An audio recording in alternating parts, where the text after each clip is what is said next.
What if the person you loved most in this world walked out the door one ordinary afternoon and simply vanished? No goodbye, no explanation, no trace, just gone. Imagine coming home to find the back door standing open, their coat still hanging where they left it, the cigarettes they'd just bought sitting on the counter. Everything exactly as it should be, except for one devastating detail. The person you love has disappeared without a trace.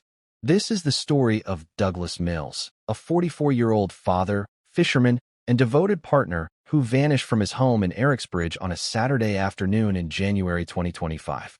What his family discovered when they came looking for him would launch an investigation that, months later, still has no answers, no leads, no closure. I'm diving deep into the mysterious disappearance of Douglas Mills, a case that has left a family shattered, a community searching, and investigators grasping for explanations that simply don't exist. Welcome to Cold Case Chronicle, where we examine real-world missing persons cases and unsolved mysteries. The cases we cover involve sensitive details based on public records and journalistic accounts. Viewer discretion is advised. Before we begin, if you appreciate the work we do bringing attention to these unsolved cases, please hit that subscribe button, give this video a thumbs up, and leave a comment below. Your engagement helps us reach more people who might have information about these cases. Every share, every comment, every view keeps these stories alive and brings us one step closer to finding answers. Now let's talk about Douglas Mills. Douglas Mills was 44 years old when he disappeared. Those who knew him best describe him as a family man through and through, someone defined by his sharp wit, his infectious humor, and his deep love of fishing. He wasn't just a casual angler. Fishing was in his blood. It was how he relaxed, how he connected with nature, how he spent time with the people he cared about. But more than anything else, Douglas was reliable, dependable, the kind of person who showed up when he said he would, who kept his word, who wouldn't just walk away from the people who needed him. He was devoted to his loved ones, particularly his partner Adrian and his close-knit circle of family and friends. He worked hard. He enjoyed the simple pleasures in life. He was known in his community as someone you could count on. Physically, Douglas had a slim build and kept his head shaved. On the day he disappeared, he was last seen wearing dark clothing and black combat bottoms, casual attire for a relaxed Saturday at home. At 44 years old, Douglas Mills was in the prime of his life. He had people who loved him, people who depended on him, a life that, by all accounts, he had no reason to abandon. And yet, on Saturday, the 25th of January, 2025, Douglas Mills vanished without a trace. Let's walk through what we know about that Saturday, the last day anyone can confirm seeing Douglas Mills alive. The day started ordinarily enough. Douglas was at work, going through his shift like any other day. There was nothing unusual about his behavior, nothing that suggested anything was wrong. Around 2 o'clock that afternoon, his partner Adrian picked him up from work, just as they'd arranged. Before she collected him, Douglas had made a simple request. Could Adrian bring his phone charger when she picked him up? It's the kind of mundane detail that becomes heartbreaking in hindsight. His phone was running low on battery. He wanted to charge it. A completely normal, everyday concern, but Adrian forgot the charger. It's easy to forget small things when you're busy, when you're juggling multiple responsibilities. And Adrian had a full afternoon ahead of her. After dropping Douglas at home, she needed to pick up her daughter from gymnastics and then have dinner with her mother. It was a typical Saturday evening plan, the kind of routine that fills family life. So Adrian dropped Douglas off at their home in Ericsbridge and headed out to handle her afternoon commitments. Douglas's phone was still running low on battery. He was home alone. Everything seemed perfectly normal. This is where the timeline becomes crucial. This is the window during which Douglas Mills disappeared, when Adrian returned home sometime between 5 o'clock and 6 o'clock that evening.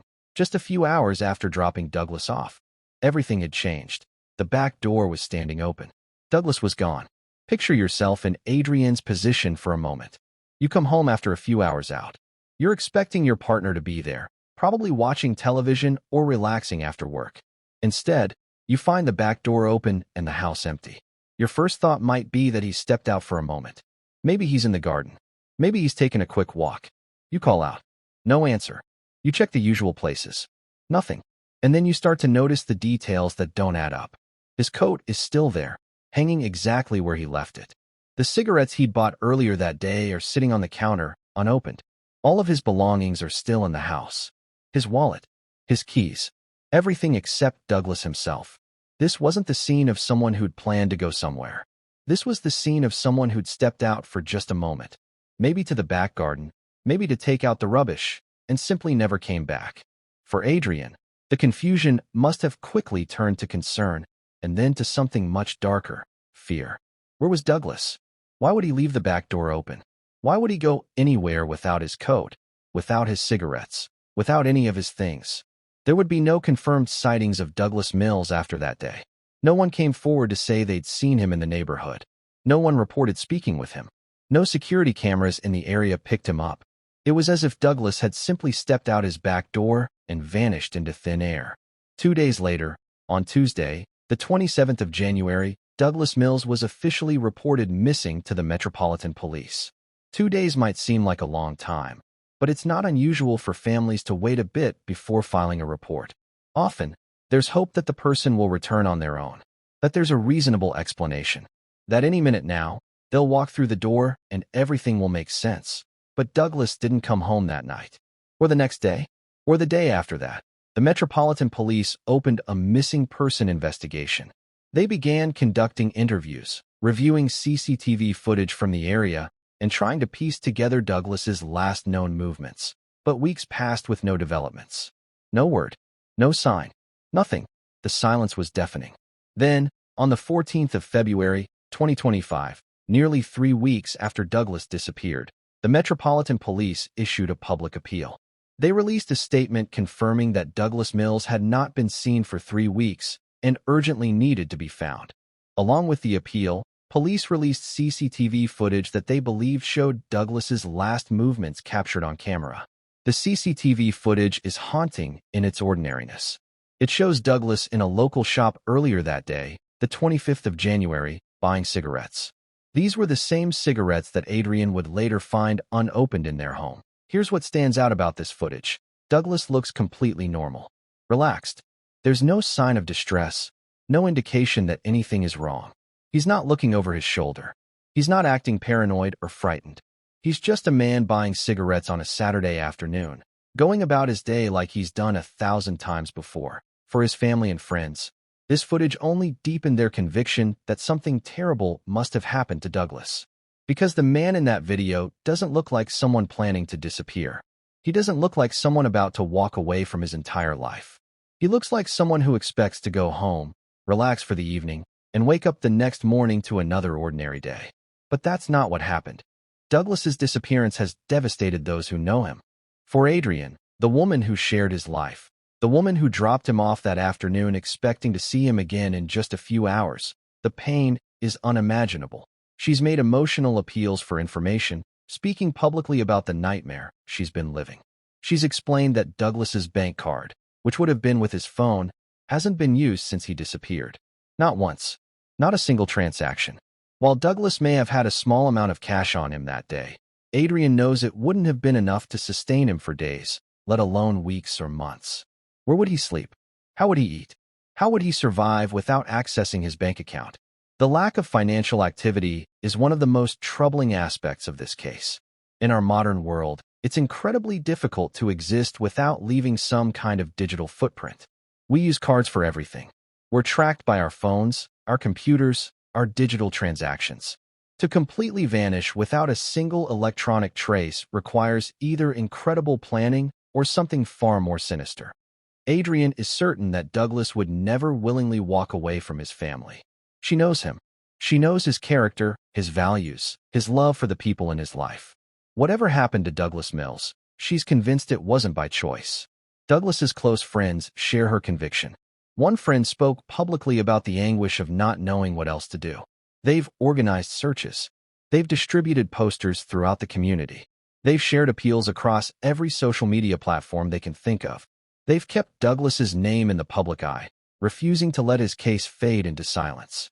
There was even discussion about contacting Peter Fielding from Specialist Group International, a specialist forensic underwater and rescue team with resources and expertise that might enable a more thorough search than what had been conducted so far.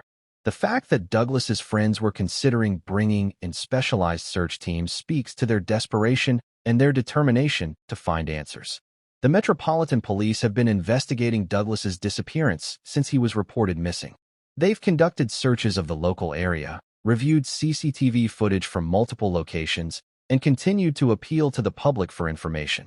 According to Adrian, police searched a section of the canal near their home, approximately 1 mile in each direction. Canals are often focal points in missing person investigations, particularly in areas where they run through residential neighborhoods. They're accessible, they're dangerous, and unfortunately, they're places where missing persons are sometimes tragically found. But the search of the canal yielded nothing. No sign of Douglas. No evidence that he'd been there at all.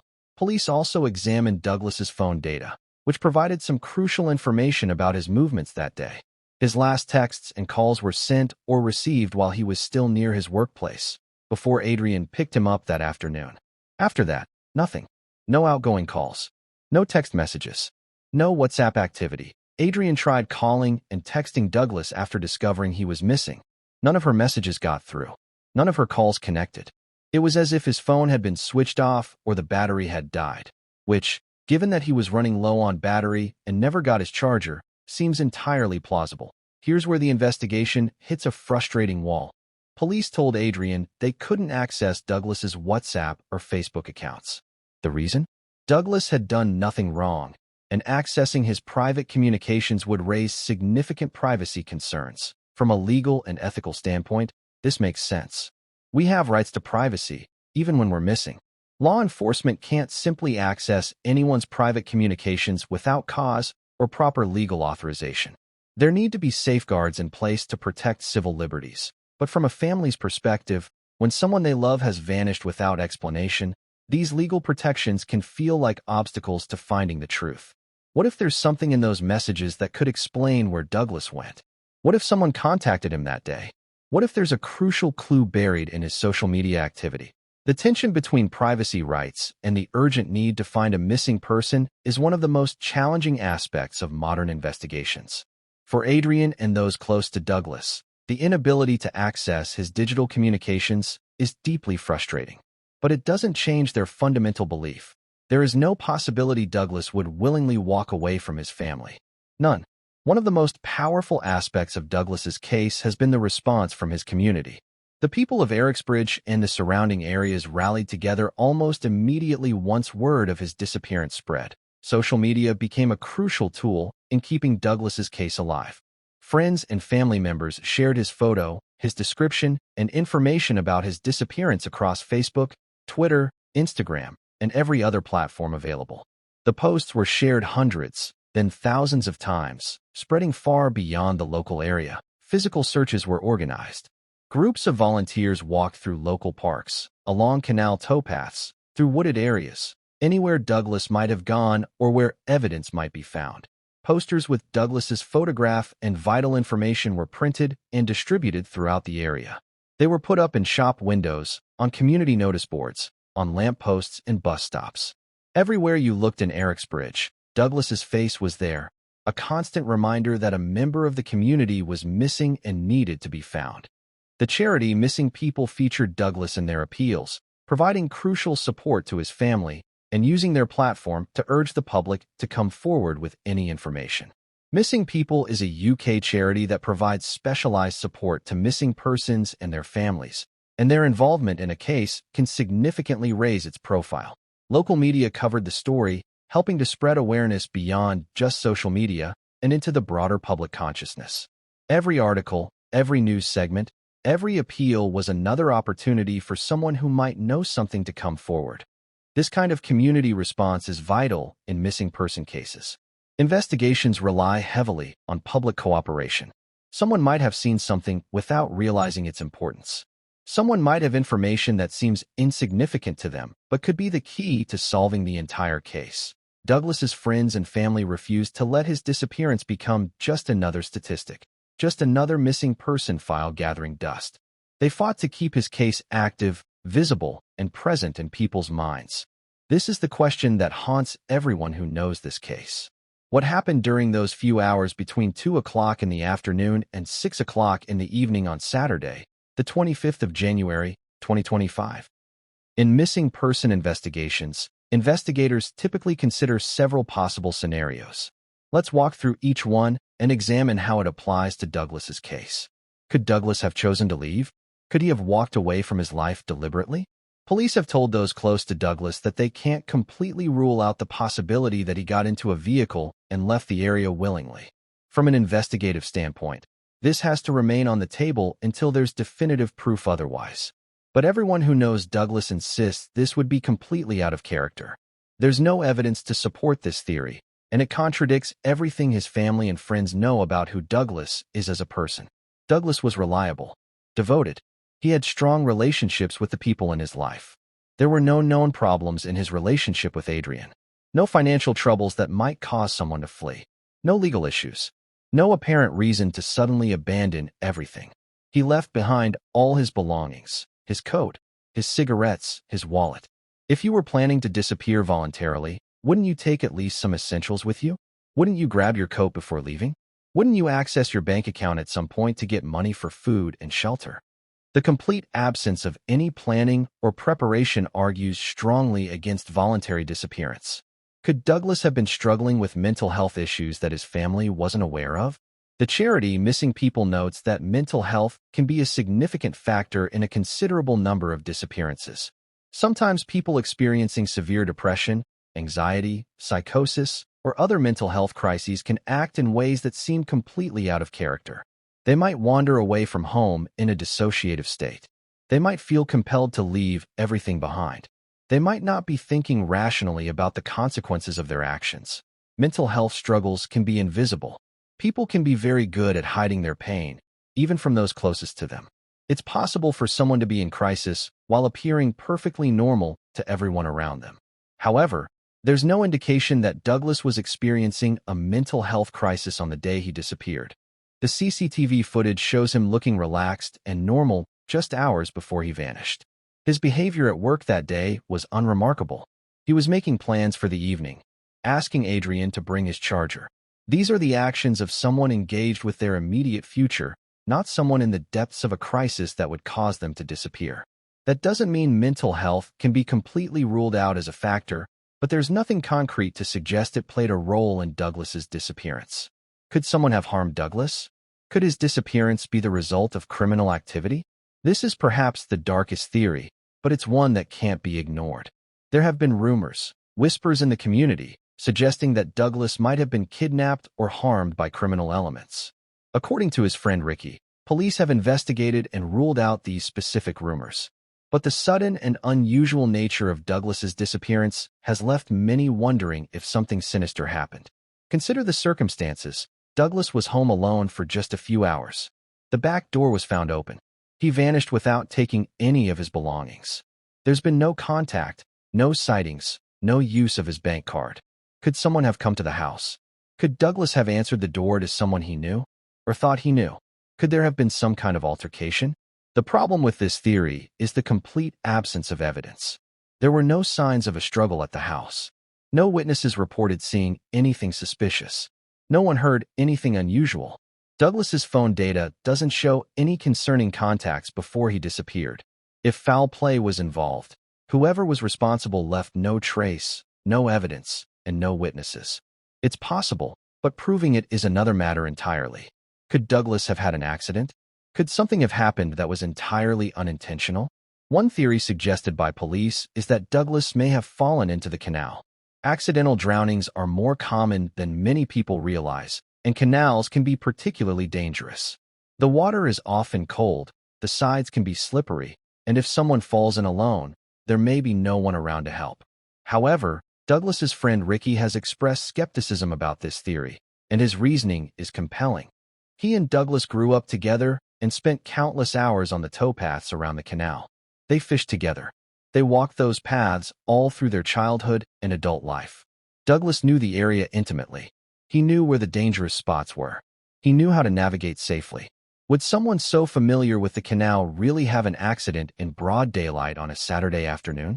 It seems unlikely, though not impossible. Police conducted searches of the canal, but found nothing. They explained to Adrian that search dogs wouldn't be able to pick up Douglas's scent so many days after his disappearance. By that point, only cadaver dogs would be effective. This is where the discussion about bringing in Specialist Group International becomes relevant. Specialized underwater search teams have equipment and expertise that go beyond standard police searches. They can conduct more thorough underwater investigations, covering larger areas and reaching greater depths. But even comprehensive searches of the canal haven't yielded any evidence that Douglas is there. Could there have been some other kind of accident? Could Douglas have collapsed from a medical emergency and somehow not been found? Again, it's possible, but the complete absence of any trace of him makes this theory difficult to support. The most frustrating aspect of Douglas Mills's disappearance is that none of the theories fit perfectly. Every scenario has significant problems or missing pieces. He doesn't appear to have left voluntarily, but he's nowhere to be found. There's no evidence of foul play, but his disappearance has all the hallmarks of something sinister. He knew the area too well for a simple accident, but accidents do happen even to experienced people. Mental health could be a factor, but there are no signs he was in crisis. We're left with a puzzle where none of the pieces quite fit together. A man who simply vanished during a few-hour window on a Saturday afternoon, leaving behind more questions than answers. Where the investigation stands today, as of the 13th of May, 2025, Douglas Mills has been missing for nearly 4 months. For months of anguish for his family. For months of unanswered questions. For months of a life in limbo.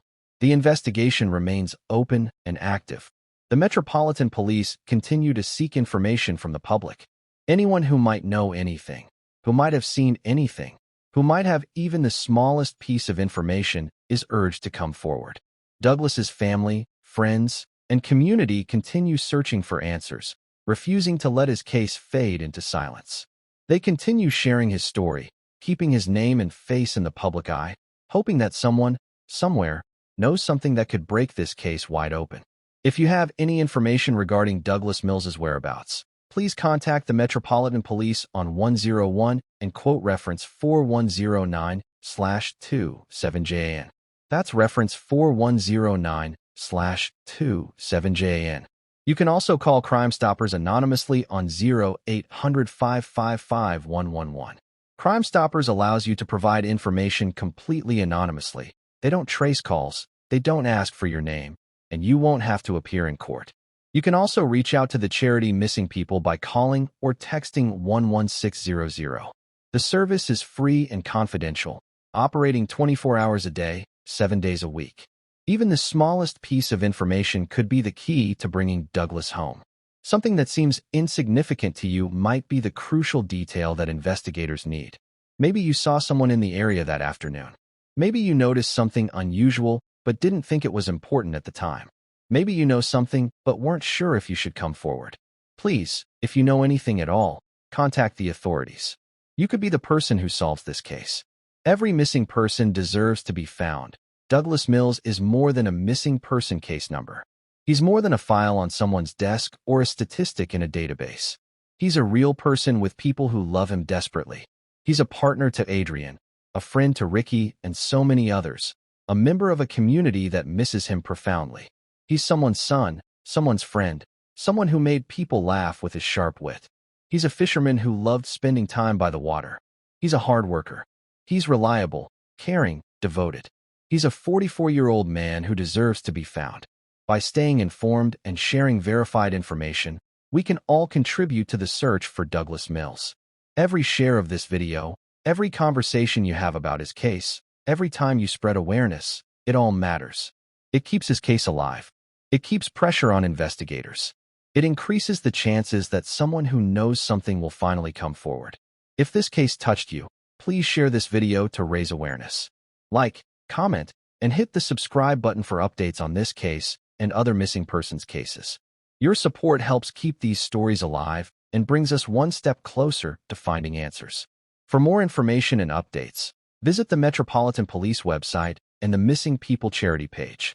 Stay safe, stay vigilant, and remember, someone out there knows something. Someone saw something.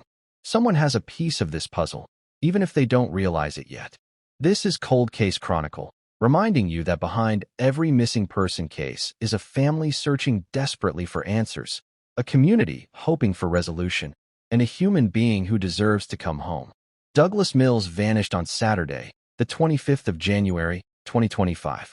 For months later, his family is still waiting for him to walk back through that door.